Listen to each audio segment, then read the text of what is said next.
ज्यादा प्यार कर दिया बड़ बता सिकोड़ी पहना दी। सबसे बराबर प्रेम करते हैं अच्छे समाज सेवी, और भगवान ने चाहा तो हमारे भैया विधायक बहुत जल्द बन जाएंगे।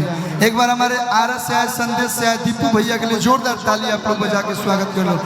अरे हम इनका घरे 6 महीना में एक बार जरूर जाए ना, इतना प्यार मिलेला। तो बक्सर जिला से भी दीपू भैया के जोरदार ताली बजा के आप लोग प्यार दे दी लोग, ताकि इनका भी लगे कि ना भैया। हाँ रुको, हाँ बोलिए, आप भी कुछ बोलना चाहती हैं?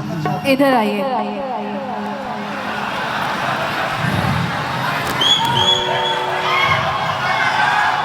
बोला आप कब से गा रहे थे ना, तो मैं सोची आपके लिए भी कुछ मैं भी गा दूं। थोड़ा भैया सी कर दीजिए, भैया सी कर दो, सी। ए भाई गिर जाएगी तो पुल बंद हो जाएगी। मजा ला आराम से। Hello hello hello hello. थोड़ा सा भैया साइड हो जाइए। बहुत बहुत धन्यवाद पुलिस प्रशासन के, जितना अच्छा सहयोग कर रहा बा। तो आप लोग भी साथ दी लोग, हमारे सब बाउंसर भाई के, बुलेट भाई के पूरा ग्रुप लागल बा। तो आप पीछे हो जा लो, काहे नाम हंसवा उधर लोग, तन पीछे हो जा लो। और ट्रस्ट और साउंड के ऊपर से आप लोग हट जाए लो, पर्दा फाड़ दिया लोग। भैया जे भी खड़ा बा वो जब तार बा तरुआ लोग उतर जाए लोग, अच्छा रही आप लोग खातिर। अरे कार्यक्रम अभी बहुत देर तक चली है। अभी सोना सिंह जी बानी महाराज, अभी सोना सिंह गए हैं 1-2 घंटा।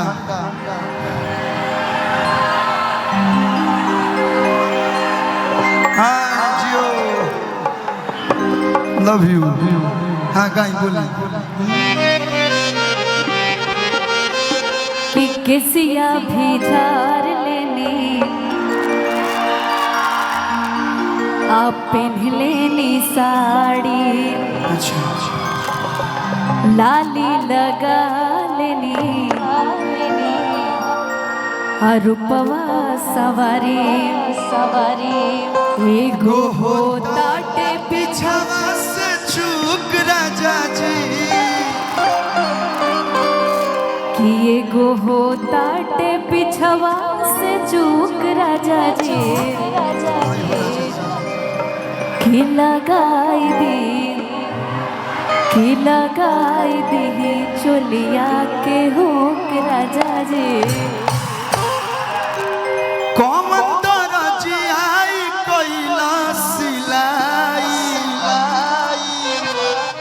बाट सके तू हुक कैसे फसाई, रौआ बुझिले नहीं हमर दुख राजा जी। हेनियो राजा जी लोग बालो कि रौआ बुझिले नहीं हमर दुख राजा जी, त लगाई दी चोलिया के हुक राजा जी, लगाई दी चोलिया के हुक राजा जी, लगाई दी चोलिया के, लगाई दी चोलिया के हुक राजा जी। इतनी आप सुंदर लग रही हैं, आपको काजल ओजल लगा के आना चाहिए था ना भैया। हम काजल लगा दी कि पतरा देखी जतरा बनाई लिए राजा जी, कि पतरा देखी जतरा बनाई लिए राजा जी, तो काजरा कमर में लगाई दिए राजा जी,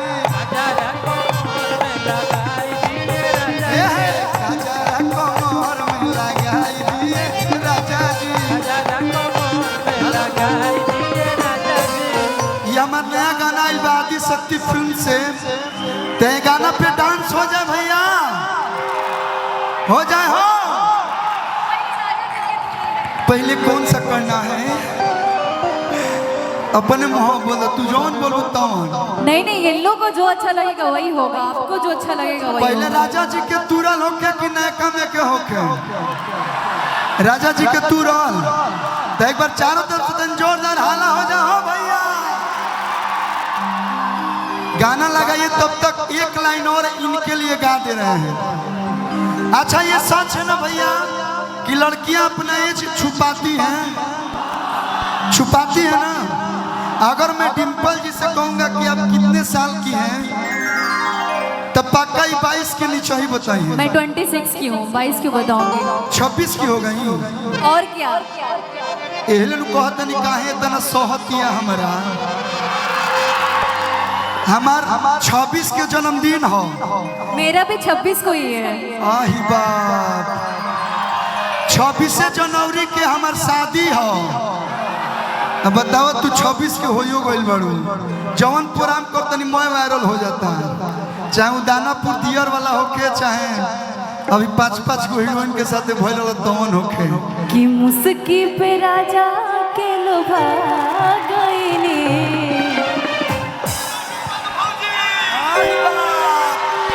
आही बाप कि जैसन सोचले रही हम वैसन सखी रे बरपा गईनी।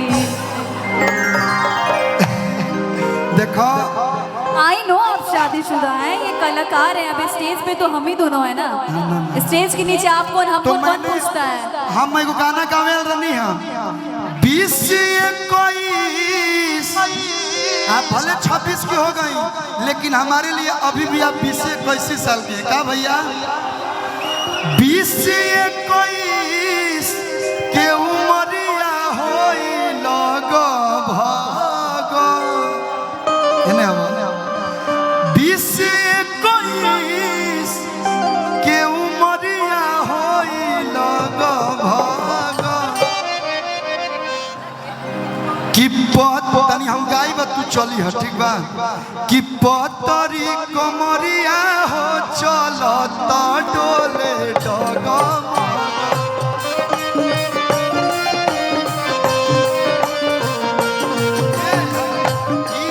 कंजूसी भइला ऐसे के चलेला तनी वो हम लोग देखे फैशन शो में जो ऐसे चलती वैसे चलिए थोड़ा तब ना मेरा गाना शूट करेगा।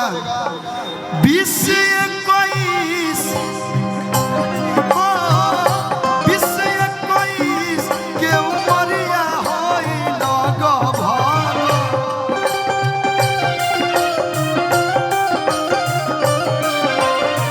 अब पतरी कमरिया हो चलता डोले डगम पतरी कमरिया हो चलता करे डगम पतरी कमरिया हो चल हे भैया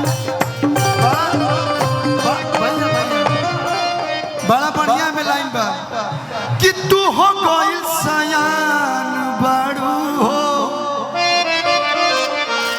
तू हो गइल सयान बड़ू हो तब न देत ध्यान बड़ू हो ना हो तू हो गई सयान बड़ू हो तब न देते ध्यान बड़ू हो धूपावा में रूपावा धूपावा में रूपावा करता हर जगह आप तनी दोनों परानी हमनी के डांस हो गया होने से आ सब हमार भाई ताली बजाई हस कि पतरी कमरिया हो चल पतरी कमरिया हो चलता करे डगम पतरी कमरिया हो चल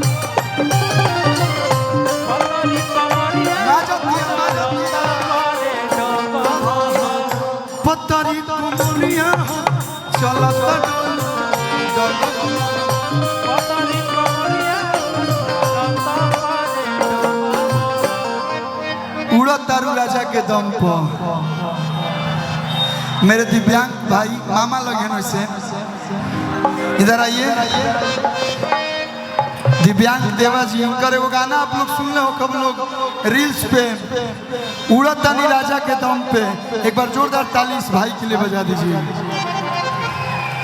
ये हमारे मामा लगी हैं बड़ा बढ़िया बढ़िया अगर गीत गावत नहीं आप लोगों से ही प्यार देते रहे लोग। अब गाना लगावा हो लगावा डिम्पल जी हम तनी मनी नाच दिया लेकिन थोड़ा सा आप लोग बैठ के